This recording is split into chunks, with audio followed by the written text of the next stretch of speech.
সকল বাধাই তো ঘুচে গেল। এবার তুমি বলো লীলা, তুমি আমায় গ্রহণ করবে?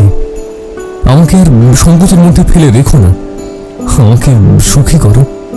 আমাকে পেলে যদি তুমি সুখী হও, তাহলে আমাকে নাও তুমি।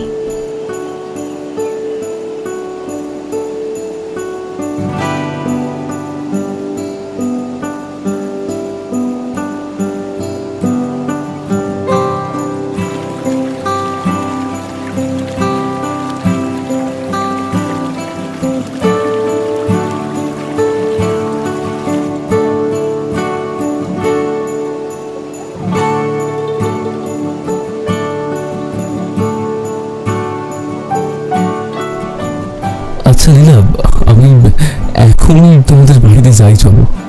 নিচে লুকিয়ে বসে থাকবো, তুমি বাবার সঙ্গে কথা বলে কয়েক মিনিটের মধ্যে আমাকে বলে যাবে। না না, সে কি হয়? বাবার